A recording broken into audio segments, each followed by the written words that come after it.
Tracy from the Danbury Library, and welcome to the spring session of We Readers, our weekly story time for children ages 0 to 5 and their families. For the next 8 weeks, we're going to be talking about spring. We'll be reading stories, making crafts, and singing songs. This week, we're going to be talking about poetry, because April is National Poetry Month.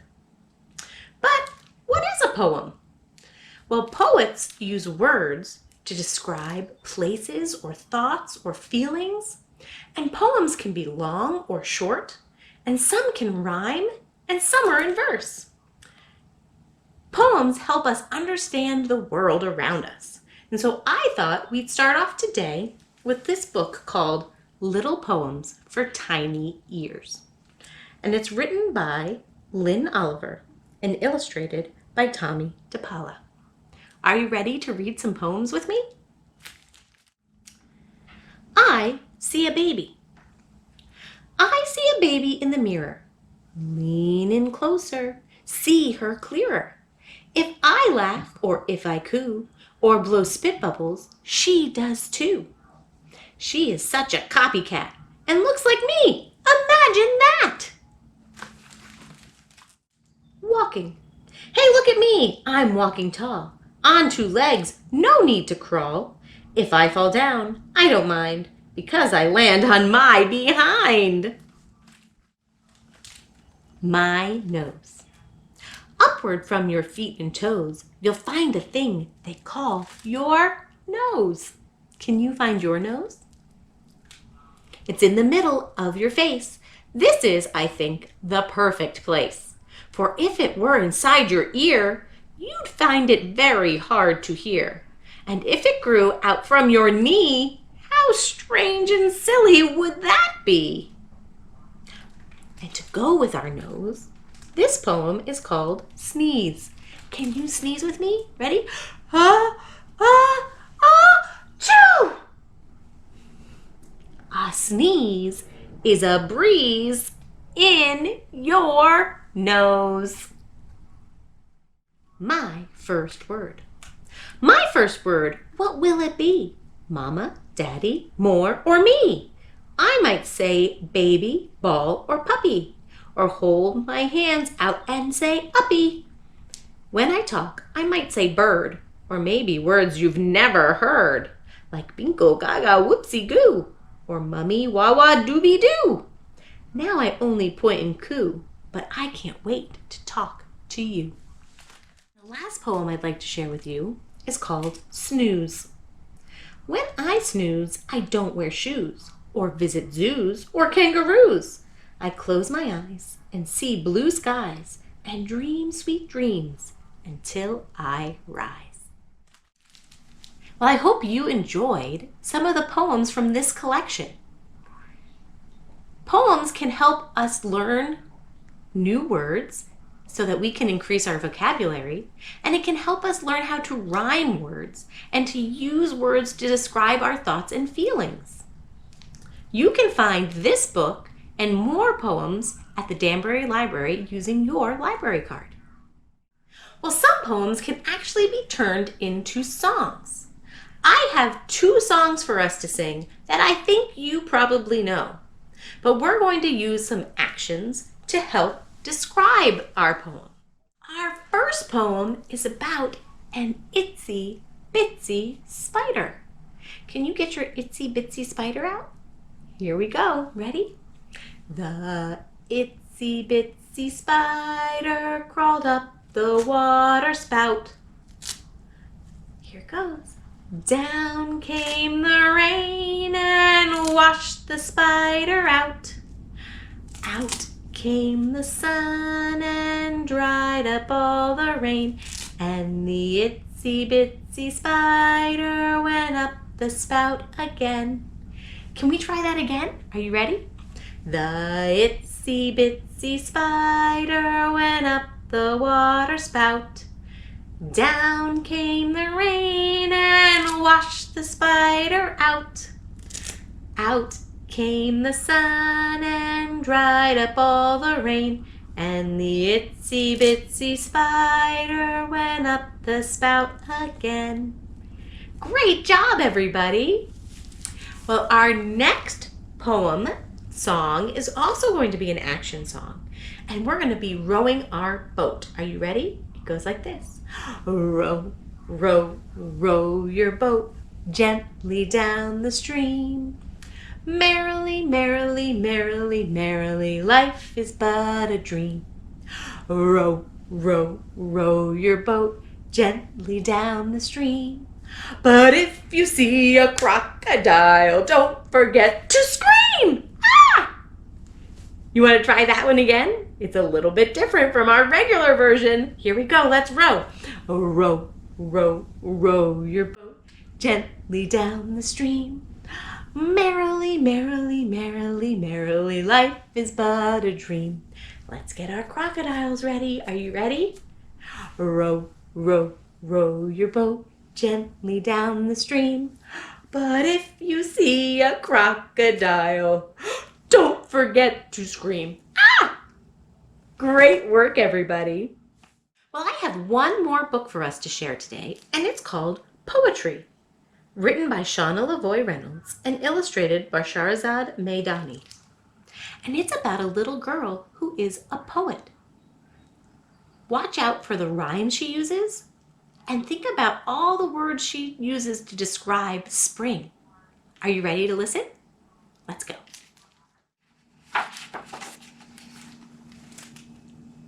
The snow has melted. The buttercups were blooming. And Sylvia celebrated winter's end by writing a poem about spring.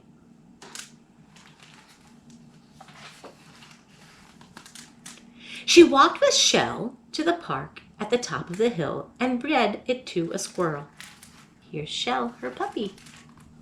Spring is here at last. I hope it doesn't end too fast. Like a bee, I'll sniff each flower, and I'll enjoy each springy hour so much. The squirrel seemed grateful. Sylvia tied her poem to the birch tree and headed home, hoping that it didn't count as being a litter bug if it made the world a more splendid place. The next morning, Sylvia packed the birch on her way to school. From a distance, she saw her poem fluttering in the breeze. But when she got closer, she realized that it wasn't her poem at all. I think spring is the best of seasons for plenty of excellent reasons, like birdie parents building nests where all the baby birds can rest and play. Sylvia's heart did a somersault. She never imagined the tree might write back.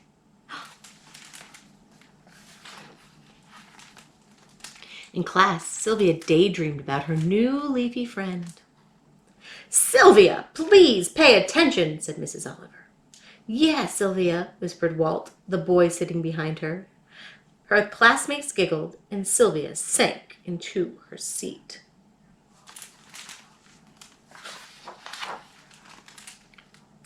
After lunch, Miss Oliver taught the class about haiku. A haiku is a 3-line poem where the first line has 5 syllables, the second line has 7 syllables, the third line has 5 syllables, and you can use seasonal words and themes. Sylvia struggled to contain her excitement in 17 syllables. White birch on the hill speaks out loud through rustling leaves. Great green poetry. Miss Oliver gave Sylvia a gold star for her haiku.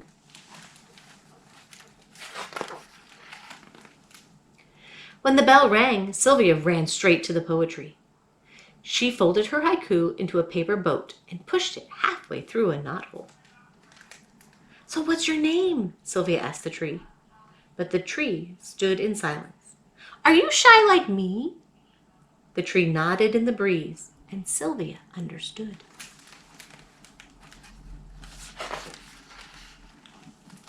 That night, Sylvia dreamed of rhymes falling like autumn leaves. She dreamed of cheerful songbirds greeting her in the perfect rhythm.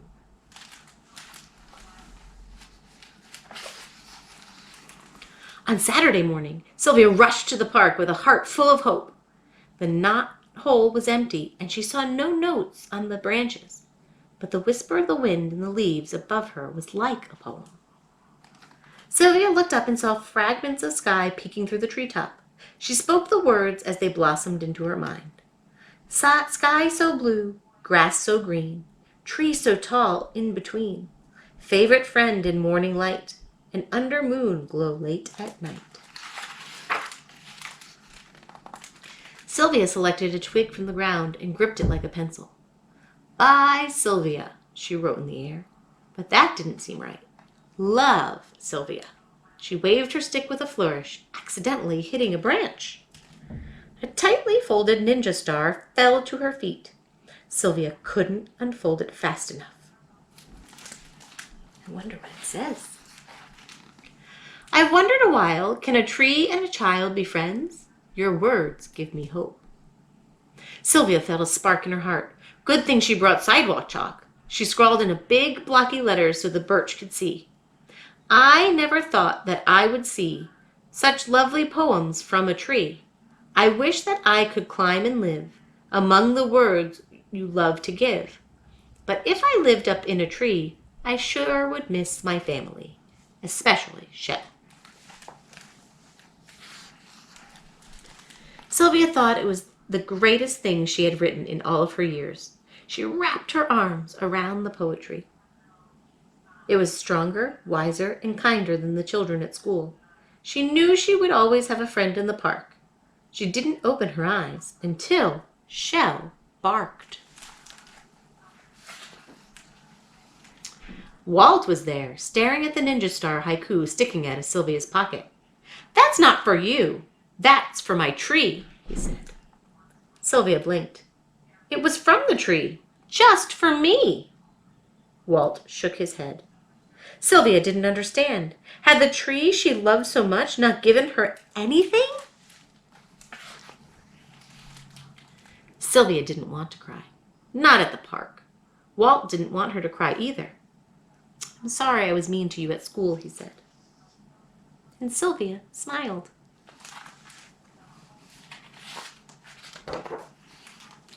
A friend of the tree is okay with me. She could never resist a good rhyme. Walt read Sylvia's chalk poem out loud. You're a wonderful poet, he said.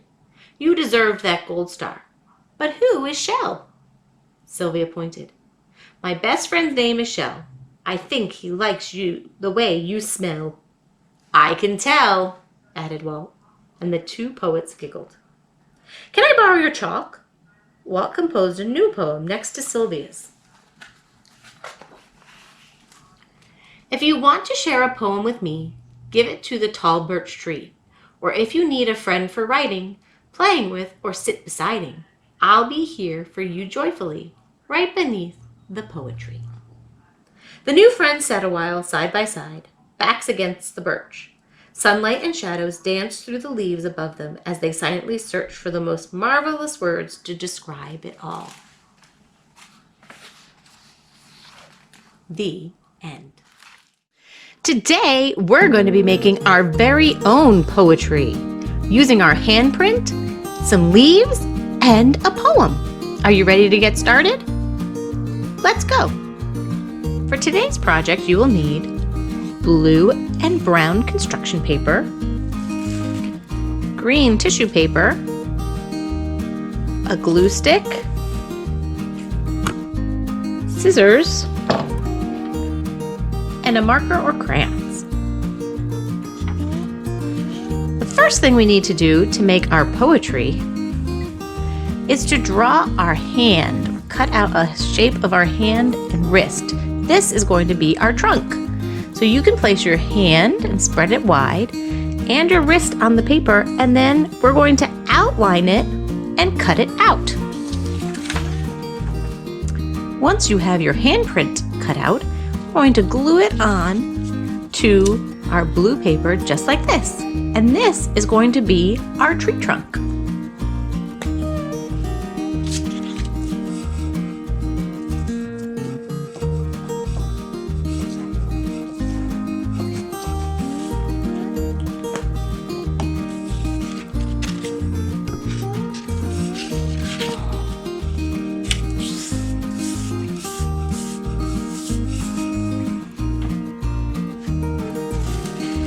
Next, take some green tissue paper and we're going to cut it up into little squares.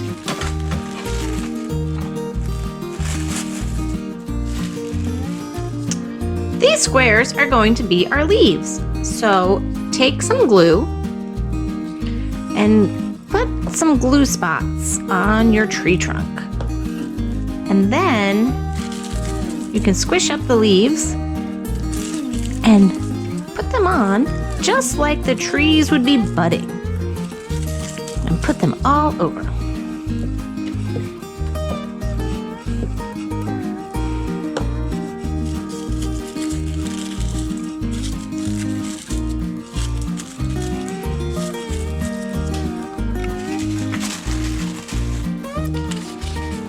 Once you have enough leaves on your poetry, you can decorate the sky in any way you wish. Maybe you want to draw a sun on there or put some birds flying in the sky. But the most important thing is we're going to put a poem on our poetry. If you have a kit from the Danbury Library, you might have a poem to glue on, or you can write your own poem. I'm going to write my own haiku today. I'm going to put it right here on my trunk. My poem says, trees and grass turn green. The sun shines brightly. Birds sing. Now springtime is here.